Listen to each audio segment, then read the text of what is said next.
Peace. Peace, everyone. Good morning. I want to share something with y'all, a personal experience I had, and just a little story on how you only get one life and you got to protect it the best that you can. When your number is called, it ain't nothing you can do about it, but you still got to exercise personal judgment in regards to protecting your own life. But listen, right? I had a couple of bodegas, corner stores, some years ago, probably like about 8-9 years ago and shit. I had 2 spots and shit. And the first one I had this encounter with this African kid. And he came in my store one day. It was summertime and the air conditioner was on. He came in my store and he left the door open. And I'm like, yo, fam, close the door. And he act like I ain't say shit. He just kept coming to the counter like, yo, I just want to black him out. I'm like, my man, you got to close my fucking door, like, for real. Like, during this time, this neighborhood was experiencing a lot of robberies and shit like that. And that's what I was thinking, you know, the nigga left the door open for somebody to come and rush my spot. But anyway, I'm like, you got to close the fucking door, man. And he said some slick shit. And I came from behind a fucking counter. He pissed me off. And I gripped him up. I'm like, man, get the fuck out. Like, you ain't getting nothing and shit. He's like, all right, man, my bad. I'm sorry and shit. Like, you know, went back and closed the door and shit. You know what I mean? I still didn't want to deal with him. I'm like, nah, man, I don't want your money, man. Get the fuck out. So I put him out. And somebody else was outside. He sent somebody else inside to get him a black him out and shit. And he kept going. So I ended up seeing him later at this store. I didn't know that he had a store too. I didn't know that. I went in this store to get some blunts or something. He was behind the counter. I'm like, whoa, you know what I mean? And when he seen me, he like, what's up, man? I'm like, ain't nothing, you know, how you doing and shit. And, you know, I wasn't really trying to talk to him and shit. He was like, yo, man, my bad, man. You know, I was kind of in a rush that day and shit, you know, da-da-da-da-da. He was like, you know, this is my spot though, right? So this is my introduction to him. He was a businessman too or whatever. So once I met him formally and shit, I started to see him, you know, around town and shit, and I seen the types of people that he ran with. He ran with, you know, kind of like a wild crowd and shit. One of the cats that he was with ended up killing one of my homeboys and shit.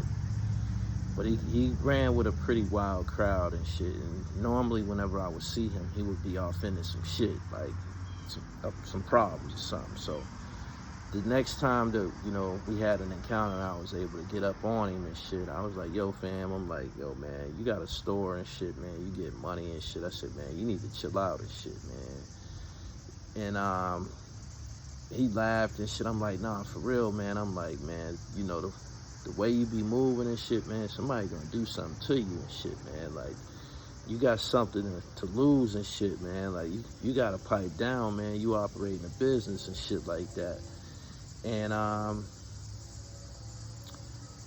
during this time, it was a couple other African dudes that I knew. They had businesses too. So he ended up telling me, he like, yo, he was like, you know Nordine? I was like, yeah. He was like, this African dude was a Muslim, by the way, and shit. He said, yo, you know Nordine and Jabul and them niggas? I said, yeah, that's my people. That's my man and shit. You know, Nordine and Jabul, they was going to the same masjid as my mom. And I'm like, yeah, that's my man. He was like, yo, he's like, them niggas is Egyptians and shit. He said, them niggas get money. He said, that's what they do and shit. I'm like, yeah, they get money and shit. He was like, but that's what they do. Them niggas is from Egypt and shit. And he was like, me? I'm from the tribe of such and such, man. Like, you know, my peoples is all like warriors and shit. You know what I mean? Like, he was from one of them war-torn parts of Africa and some shit like that, and came to America because he was, you know, him and his family was like displaced and shit. He was telling me, he was like, you know, I ain't really got no family over here all like that. You know, it's just a couple of us. He was like, I got a cousin that's in Minnesota. I got another cousin. I heard he in Iowa. Like, they was in different parts of the country, but he was like, man, I'm out here by myself, man. Just, you know, I think he might have had a couple relatives, but, you know, African people, when they get over here, they might claim each other and shit like that. They might meet each other, you know what I mean, in one of these, you know, missions to be helping people when they first get to the country, or at the masjid or something, whatever the case. He was like, man, you know, my people's is warriors and shit like that, man, you know, beef and shit like that. He like, you know, that's in my blood. That's what we do and shit. So I'm like, for real? He's like, yeah. He told me what tribe he was from. I couldn't remember and shit, but I'm like, my man, you ain't in Africa no more. I'm like, man, somebody gonna kill you, man. You gotta chill out, man. So we laughed it off, and that was it. Couple years later and shit, he got his face blew off. And I seen it on the news. I just didn't know it was him because I didn't know his government name like that. But it was this incident where a dude got his face basically blew off at a gas station and shit, right? Boom. The next time I seen him, he was in a wheelchair and shit. And when we got up on each other, I said, yo, I said, I told you, didn't I? I didn't even know he was the one who had got the face shot or whatever. Like, I told you, didn't I? I'm like, damn, man. I'm like, I told you. You know what I mean? I don't know whether he was like paralyzed or some shit, but you know, he was in a wheelchair. Like, he was confined to a wheelchair, one of them power joints. I'm like, man, didn't I tell you? I'm like, man, I told you, man. Like, what the fuck, man? Like, he's younger than me, man. I'm like, was trying to, you know, save him from himself. I'm like, man, I told you, man, like, you gotta cool out, man. Motherfuckers not playing, man. Like, you be like barking, you be campaigning and shit. Like, you get what you looking for and shit. So he like, man, you know, I'm chilling and shit. You know what I'm saying? I'm trying to chill. I'm saying to myself, yeah, I know you're trying to chill. You in this goddamn wheelchair now and shit. I'm like, what's up with the store? You like, you know, I still own the building and shit, man. I'm trying to open it back up. You know, You know, I need some workers. He just explained to me about the problems that he was having and shit. I woke up this morning and on Facebook, you know, the timeline, the digital obituaries would be passing through the timeline, and I seen this face, the face that I knew before he got shot and shit. I'm like, yo, that's young boy and shit. I'm like, damn, he's dead and shit. I'm like, man, I told this nigga, man. I told him. Now, I don't know what he died from. I don't know whether something happened to him or he died from complications from that prior shooting. But he's no longer here and shit. And I just was like, man, I told this nigga, man. I told him. You know what I mean? And it made me think back to, you know, an incident that I had when I was younger and shit. I got into a situation, somebody did something to me, and I ended up, you know, catching a shooting behind it and shit. And the shooting, it was public. A lot of people seen me and shit like that. When I got to jail, my pops was mad as fuck. He was like, yo, man, what the fuck is wrong with you and shit? You stupid motherfucker. He said, man, why the fuck would you do that? And I explained to him the circumstances, man. Somebody had took something from me and shit. And I was explaining to him that these niggas older than me and everything and shit. My pops didn't give a fuck about what happened to me. He didn't. He was like more concerned about how I reacted. He was like, man, you gotta fucking think, man. You gotta use your head, man. Like, you did that shit in front of all them goddamn people and shit.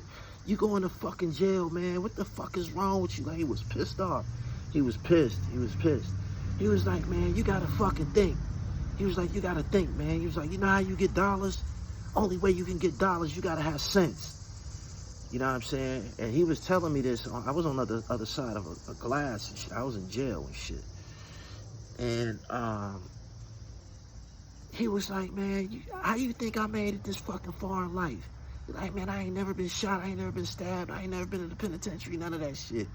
He was like, you gotta fucking think, man.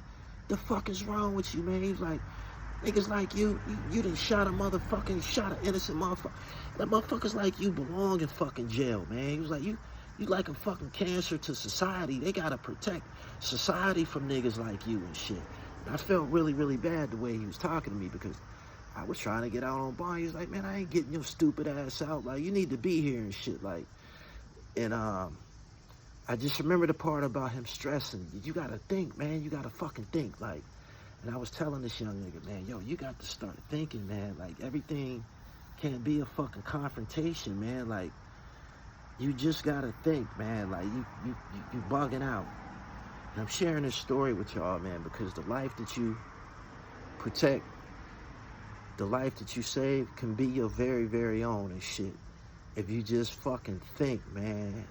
You gotta think before you react. Like, you got time to fucking think, man. Like, you gotta use your fucking head out here, man, because if you make an error, man, you can be up out of here. You can be dead, or you could be in the fucking penitentiary for life, or you could be in a fucking wheelchair or some shit. And that's all I gotta say, man. Rest in peace, homeboy. I won't say his name and shit. Rest in peace to you, pal.